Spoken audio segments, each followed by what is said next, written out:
Assalamualaikum warahmatullahi wabarakatuh.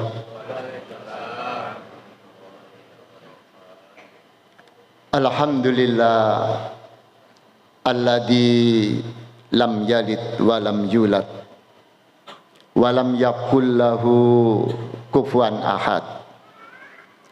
Asyhadu an la ilaha illallah wahdahu la syarikalah wa asyhadu anna Muhammadan abduhu wa rasuluh. Allahumma sholli ala Muhammad wa ala ali Muhammad. Qala ta'ala fil kitabil mubin. A'udzu billahi minasyaitonir rajim. Ya ayyuhalladzina amanu taqullaha haqqa tuqatih wa la tamutunna illa wa antum muslimun. Allahu Akbar, Allahu Akbar. La ilaha illallah, Allahu Akbar. Allahu Akbar walil hamd. Hadirin yang dirahmati oleh Allah, kita bersyukur pagi ini mengundangkan takbir, tahmid dan tahlil untuk menandai, untuk terus mengumandangkan keagungan Allah dalam sanubari kita. Dan pagi ini Jumat, seluruh umat Islam di seluruh dunia, insya Allah tidak ada yang berbeda baru sholat besok atau kemarin sudah sholat besok, kecuali hitungan orang-orang aboge di Jogja sana. Kita syukuri bersama ini bahwa nikmat dan rahmat Allah begitu luar biasa dalam kehidupan kita. Inna a'toinaka kal kausar, kata Allah. Sungguh banyak yang telah kami berikan kepadamu Muhammad. Kalau dulu Muhammad, K itu kamu Muhammad, tapi sekarang K itu adalah saya dan hadirin semua umat Islam ini. Maka marilah kesyukuran itu terus kita kumandangkan. Marilah nikmat, dan nikmat itu kita syukuri. Kita syukuri apa bentuknya? Inna a'toinakal kausar fasolli li rabbika, maka tetap sholatlah kepada Allah, wanhar, dan berkurbanlah. Semoga Allah Subhanahu wa taala selalu menyertai kita, membersami kita fid dunya ilal akhirah. Amin ya rabbal alamin. Hadirin sekalian, sekarang sudah pukul 6.30. Kalau kita tarik 4 jam, berarti sekarang adalah pukul 1 lebih. Berarti umat Islam, saudara-saudara kita yang sedang berhaji, sekarang yang sedang mabit di Muzdalifah, mungkin sedang tidur, atau karena situasi di Muzdalifah itu sangat terang benderang, lampunya sangat begitu menyilaukan mata, mungkin hanya sekedar tidur-tiduran, leye-leye saja, tetapi tidak bisa pules. Atau mungkin sudah sholat tahajud, atau sudah ada yang langsung pergi ke Mina, ada yang langsung mungkin lempar jumroh. Jumroh pertama adalah jumroh Aqobah, cuma 1 jumroh saja. Atau mereka sedang beristirahat karena seharian kemarin adalah wukuf dan sebentar mungkin hanya di Muzdalifah, maka sekarang istirahat di Mina, esok pagi mungkin akan melempar jumroh. Hiruk pikuk dinamika haji itu, hadirin sekalian, adalah di Arafah. Al-Hajj fil wukuf. Berhaji itu hanyalah wukuf. Kalau semalam saya melihat tayangan di YouTube, bahwa kemarin-kemarin hadirin semuanya juga melihat bagaimana carut marutnya haji pada saat ini. Yang suami berpisah dengan istri berbeda hotel. Kalau berbeda kamar tentu tidak masalah, tapi berbeda hotel dan kejauhan. Bagaimana yang namanya mutawif yang membimbing haji tidak membersamainya karena berbeda tempat. Begitu luar biasa. Dan pagi kemarin kita menemukan ada yang tidak ada tempat untuk mereka bermalam di Arafah ataupun berwukuf di Arafah. Ada yang sampai kemarin jam 8 hari Kamis itu mereka masih belum diberangkatkan ke Arafah. Saya melihat rasanya menangis, ya Allah, kalau itu diri kita bagaimana? Mestinya jamaah Indonesia itu tidak tanazul. Kemarin itu mau tanazul. Tanazul itu kayak ibadah hajinya Rasulullah. Kalau pagi ini wukuf, maka semalam itu bermalamnya tidak di Arafah tapi di Mina. Baru setelah sholat subuh menuju ke tempat wukuf. Tapi jamaah haji Indonesia karena jumlahnya luar biasa, 240.000, paling banyak untuk seluruh dunia. Paling banyak untuk seluruh dunia. Maka tentu kalau kemarin-kemarin katanya satu syarikat, satu vendor yang mengurus sehingga tidak terurus. Nah sekarang 8 vendor, maka pecah belah. Ada yang ibu ikut vendor 1, ada yang bapak ikut vendor 2. Nggak bisa ketemu akhirnya. Kami semua prihatin. Ini ya opo, sewung zaman sudah digital. Opo nggak bisa ini satu keluarga, ini satu kampung, ini Sidoarjo harus satu tempat, ini Gresik harus satu tempat. Kita itu kan dimudahkan dengan digital sampai sekarang ini. Kok nggak bisa memanfaatkan? Lagi-lagi memang manusia-manusianya yang tidak punya kompeten, tidak mempunyai kemampuan yang menjadi petugas-petugas itu. Ini runyam sekali. Bayangkan jam 8 hari Kamis mereka belum berangkat ke Arafah. Mestinya subuh tadi, mestinya semalam itu bermalam di Arafah ataupun di Mina. Mereka katanya kalau tidak dijemput ada 600 orang itu mereka akan jalan. Kita nggak bisa bayangkan panasnya 50 derajat. Apakah mereka tidak akan tumbang di jalan, berjalan 30 kilo itu? Gerak jalan antara Mojokerto Surabaya aja nggak pernah ikut, apalagi gerak jalan untuk melakukan wukuf itu. Masya Allah, hadirin sekalian, mumpung saya ingatkan, kalau Anda masih muda dan ada keinginan untuk haji, masa muda itulah mendaftar. Sebelum 30 tahun mendaftar, 20 tahun, belasan tahun, insya Allah kalau saya bisa menabung sekitar 60 juta, saya akan daftar sekarang. Jangan tunggu tua, karena situasi tidak memungkinkan itu. Nah, itu pengantar saya. Hadirin sekalian, kalau sekarang melempar jumlah Aqobah hari Jumat, maka hari Tasyrik Sabtu Minggu yang napar napar awal melemparnya itu 2 hari Aqobah ini permulaan, atau nafar sani melemparnya Jumat, Sabtu, Minggu, Senin sampai Senin. Ada peristiwa yang luar biasa menggemparkan kita semua. Mungkin sudah hadir di HP-HP kita, Bapak Ibu mungkin lupa. Kejadian itu lama sekali.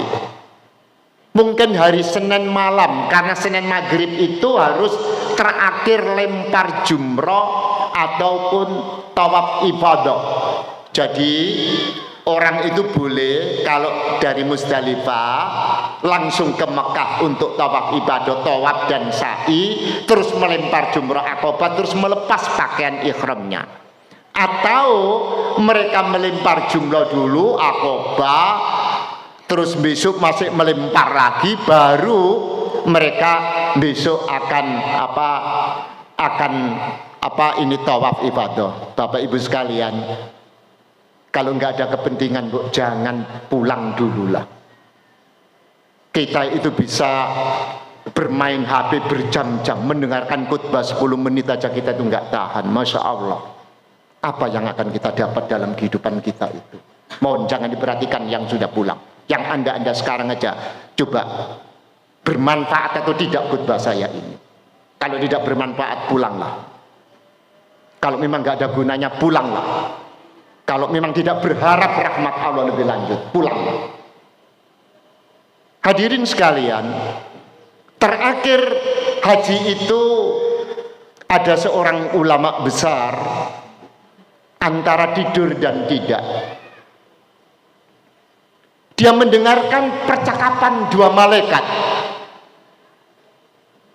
Hari ini bro, orang jutaan yang pergi haji itu, yang diterima cuma 2 orang yang mabrur itu. Yang mabrur itu cuma 2 orang. Apa artinya mabrur? Mabrur itu dari kata, punya padanan kata albirru. Apa albirru itu? Albirru, kalau adik-adik anak-anak NA tahu, albirru manittaqo. Kebaikan itu, kebajikan itu adalah bagian daripada ketakwaan. Kalau Anda semua melakukan kebaikan, ada sandal nyelempang Anda rapikan, itu adalah bagian orang yang punya iman.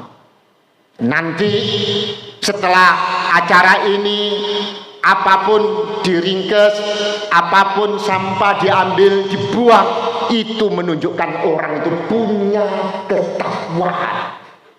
Karena albirru manittaqo, kebaikan itu menunjukkan orang itu punya benih-benih ketakwaan. Catat itu. Kalau kita melihat ngebletak begitu saja tanpa ada keinginan, masih perlu dipertanyakan ketakwaan kita. Mabrur itu. Kalau kepingin kita mabrur, maka orang itu dalam dirinya diselimuti yang namanya kebaikan, kebajikan, kebaikan dan kebajikan itu. Mari ini kita tanamkan supaya kita ini mabrur sebelum pergi haji.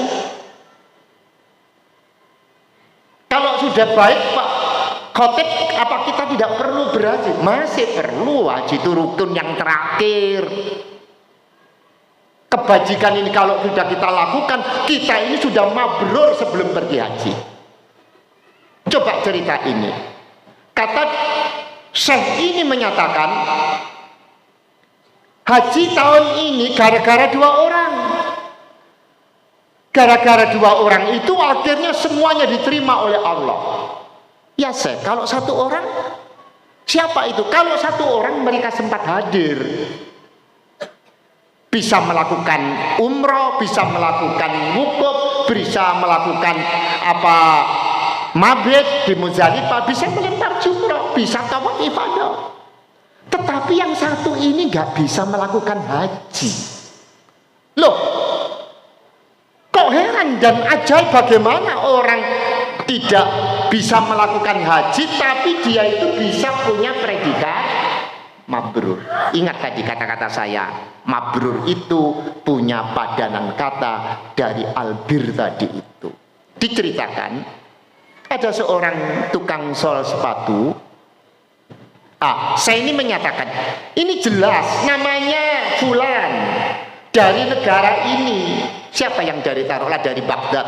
Siapa dari Baghdad? Ada namanya Fulan. Oh ada, Syekh. Si Fulan ini nggak bisa berangkat haji karena sesuatu. Dia sudah mengumpulkan, mungkin sudah membayar ONH, sudah mau berangkat, ada sesuatu, dia tidak bisa berangkat. Mungkin saja. Nah coba cari itu, Fulan yang tidak bisa berangkat haji ini kena apa dia? Tapi dia itulah yang menyebabkan kita semuanya bisa mabrur itu. Wah, dicari si Fulan, didatangi teman-temannya itu. Mestinya kalau kita ada orang datang haji, wah alhamdulillah sudah pulang haji, anta mabrur, anta mabrur, anta mabrur. Bukan kita yang tidak pergi haji minta doanya dia, keliru kita. Mestinya kita doakan, Mas bro, sampean pergi haji, semoga sampean tetap sehat dan mabrur. Jaga itu kebaikan, kesucianmu di kota Makkah dan Madinah dan Wukuf serta di Mina itu sampai kapanpun, sampai ajal itu menjemputmu. Nah, baru doakan saya begitu. Kita doakan, Mas bro. Tukang sol sepatu ini kenapa tidak bisa berangkat? Dia mau berangkat, istrinya itu sedang hamil tua. Ketika mau berangkat, Mas suamiku yang tersayang, aku ini kok bau masakan enak. Nah ini ibu-ibu kalau hamil mambu masakan enak, mulai ya Pak, nyidamnya keluar. Aku mintakan Pok Mas, kalau itu godokan aku minta kuahnya saja 1 sendok.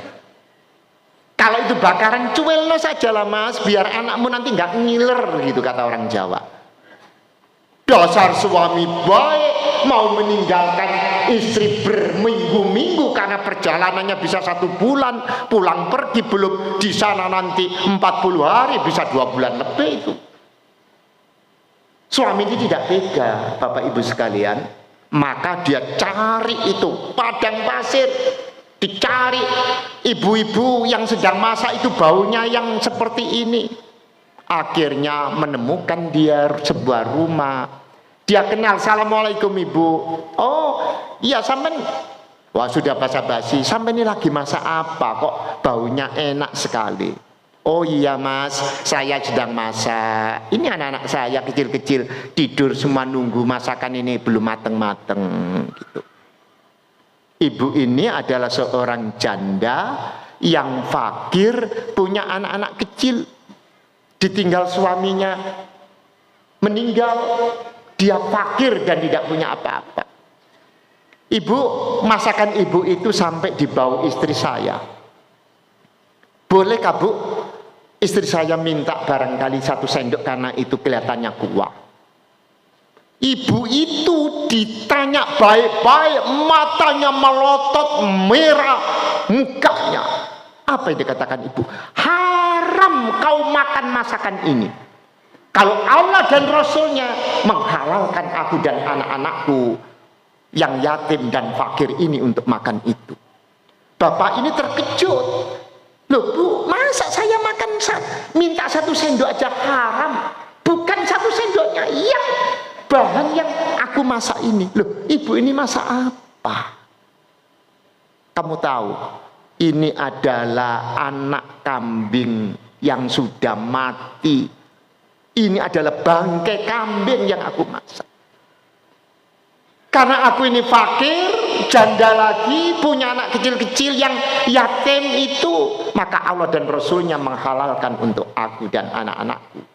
Tetapi kalau kau orang yang bisa kerja, yang bisa cari makan, kau diharamkan. Apa kata bapak ini? Sudahlah Bu, kalau Allah dan Rasulnya mengharamkan untuk saya, ibu dan anak-anak juga haram makan ini. Jangan dimakan, saya tak pulang dulu.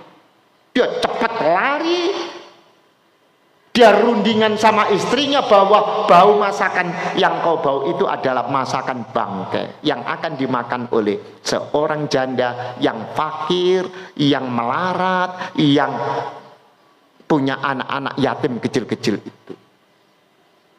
Bagaimana kalau bekalku yang mau haji ini aku berikan kepada dia agar dia tidak makan makanan yang diharamkan oleh Allah dan Rasulnya itu.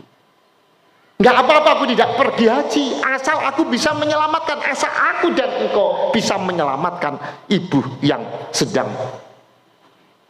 malang ini. Istrinya pun rupanya istri yang baik seperti ibu-ibu sekalian, yang sakinah, ibu-ibu yang solihah, maka berikanlah Pak, kasihan dia. Akhirnya seluruh bekalnya itu dipakai menyelamatkan ibu dan anak-anak ini. Maka dia tidak berangkat haji. Itulah hadirin sekalian yang namanya pengorbanan. Kalau hidup kita ini sering melakukan pengorbanan, itulah kita ini mabrur sebelum haji. Belum tentu, mohon maaf, belum tentu yang pergi haji itu mau berkorban kambing. Wong toh bisa pergi haji, masa nggak mampu beli kambing? Masa kambing satu untuk keluarganya kayak Nabi itu, ya Allah, ini kambing aku sembelih untuk Muhammad, keluarga Muhammad, sahabat-sahabat Muhammad, dan seluruh umat Muhammad. Boleh-boleh saja. Maka Anda yang belum berkorban hari ini, urunanlah kalau memang nggak mampu. Tapi kalau Anda mampu, jangan menyatakan ya Allah aku nggak mampu. Nanti tidak dimampukan oleh Allah. Kita bisa punya rumah, bisa kredit sepeda motor, bisa masih punya tabungan, bisa beli tanah, masa beli kambing saja kita tidak mampu. Anda kan betul-betul tidak mampu, urunanlah, tidak masalah. Itulah intinya berkorban, itulah intinya haji itu. Korban itu dari kata korobaya, keribu korbanan. Apa? Orang kalau mau berkorban, mohon maaf, kalau kita itu kepingin mendekati anak, kita kan harus berkorban, muji-muji, ngasih minuman kesukaannya, ngasih makanan kesukaannya, ngasih mainan, supaya anak itu dekat. Allah pun juga begitu. Kalau kita itu wanhar, mau berkorban apa saja, jenengan datang ke sini juga berkorban. Saya dari Surabaya setelah subuh nggak sempat wiritan yang agak panjang, datang ke sini berkorban. Masa kita hanya berkorban begitu dalam hidup ini? Yang kita korbankan itu sama dengan apa yang kita tabung. Kelak akan kita ambil ketika kita di akhirat. Coba Bapak Ibu sekalian, hasibu ampusakum qabla an tuhasabu, kata Nabi. Hitunglah dirimu sebelum nanti dirimu dihitung. Kita hitung. Kita pernah zakat, kita pernah infak, kita pernah sodako. Berapa itu sodako kita semuanya sejak kita dulu ingat sampai sekarang itu. Cukup untuk hidup kita. Di akhirat itu kholidina fiha abada. Di akhirat itu selama-lamanya tidak ada pungkasannya. Untuk hidup di dunia saja berapa tahun kita? 70 tahun, 80 tahun, 90 tahun, 100 tahun? Nggak ada kita. Ini harus punya rumah, harus punya kendaraan, harus punya ini dan itu di akhirat. Allah itu tidak meminta seluruhnya dari harta benda kita itu. Seperti di surat Ali Imran itu, a'udzubillahi minasyaitonirrajim, lan tanalul birra hatta tunfiqu mimma tuhibbun. Lan tidak akan tanalul birra, mendapatkan albir, mendapatkan kebaikan itu, kebajikan itu. Kata Allah, kau tidak akan mendapatkan kebajikan itu. Tidak akan, kata Allah. Tidak mungkin dapat. Hatta sehingga tunfiku mimma tuhibbun. Kau mau menafkahkan, mau berinfak apa yang kamu cintai, bukan yang paling kau cintai, yang kau cintai. Yang paling kita cintai, saya sangat mencintai istri saya sangat mencintai anak-anak saya paling mencintai orang-orang tua saya paling mencintai keluarga. Bukan itu yang Allah minta, tapi sebagian dari apa yang kau cintai. Apa itu? Tidak lain adalah harta benda kita. Marilah ini kita pupuk dalam diri. Itu yang kita bawa. Sholat saja nggak cukup, ngaji saja nggak cukup, puasa saja nggak cukup, pergi haji, umroh nggak cukup kalau kita tidak banyak bersedekah itu.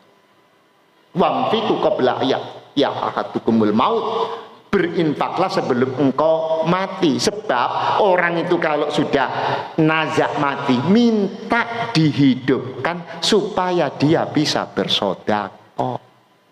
Oh, sudah tertutup. Maka oleh sebab itu, mumpung kita punya kesempatan, usahakanlah kita tiap hari kalau ada sedekah seberapapun, punya makanan bagi, punya rezeki bagi, punya ini itu, kita lakukan semua. Allahu Akbar, walillahil hamd. Semoga yang sedikit ini bermanfaat.